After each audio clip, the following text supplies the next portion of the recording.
Alison, please don't go too far, as I will be back with you very shortly.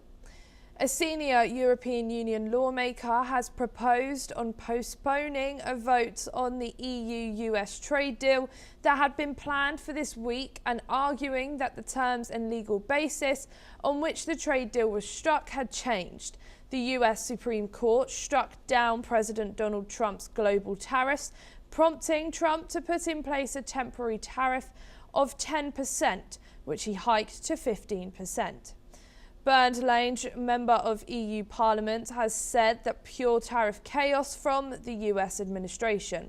No one can make sense of it anymore, and only opens questions and growing uncertainty for the EU and other US trading partners. We are now being rejoined by Alison Mutler. Thank you for joining us back here on NewsX World. Given the recent upheaval in US tariff policy, going from what happened with the Supreme Court to Trump putting 10% and now 15%, what does the EU's expectation that the United States will honour the terms of the existing trade deal reveal about European confidence in Washington's commitment to stable trade relations? And also, how are these talks going to go with the EU so they can bring all these things forward to Trump? Well, I mean, after Friday's 6-3, I think, ruling by the Supreme Court, this was obviously a blow to Donald Trump, and he's reacted by slapping on this 10% and now 15%. It's rather chaotic, and I think the EU is very right to think, what is this? How does this affect us? What's happening? And we can't just go ahead with a deal when we don't know what the terms are. So it does affect, number one, it affects America's credibility, because here you have a president proposing one thing, and then the Supreme Court striking that down. And so it's quite fair that the EU, which is a 27 bloc union, 27 member union, will be wondering, how does this affect our deal? And so it'd be rather foolish to go ahead with it. I mean, the EU is quite rightly saying they need clarification what is happening, because it does seem that Donald Trump behaved in a reactive manner, because obviously it was a political blow to him that the Supreme Court, which is supposed to be stacked with conservative judges, did strike down his deal and say it was illegal, and therefore he reacted.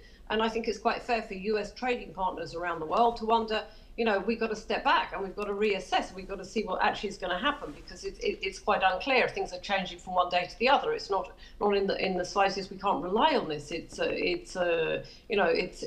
a reliable. It's not reliable what's coming out of the United States, and they need some stability and some certainty about what the rules are, because they seem to be, at this moment, changing from day to day. So there's too much volatility, and they want to step back and see what actually finally emerges. And what economic sectors within the EU are most at risk from current tariff tensions with the United States? And how could these pressures influence the EU's negotiating strategy going forward? I mean, you have the auto sector, you have the steel sector, which do have higher tariffs. I mean, there are other areas as well. So yes, it will affect what happens, what level of tariffs that will happen. But I think the EU wants some level of certainty, and and at the moment their current agreement is very lopsided in favour of the United States, and that's precisely because the EU did not want a trade war with the United States, so they allowed the United States to slap on higher tariffs than the EU would get from the US, which I think are close to zero. But that was unfair and lopsided and unbalanced. Is precisely because, as I said, that the EU didn't want a trade war with the United States, because it's a very important trade partner for the United States, both ways. It's very important. The United States, the EU is a very important trade dealer with auto, with steel, with other products, and the US is a very important trade partner for the EU. So even though there are these disagreements because of Trump, because of tariffs, they don't want to actually fall out and not become partners, because the markets are too big on both sides. Thank you so much, Alison, for joining us here today on NewsX World.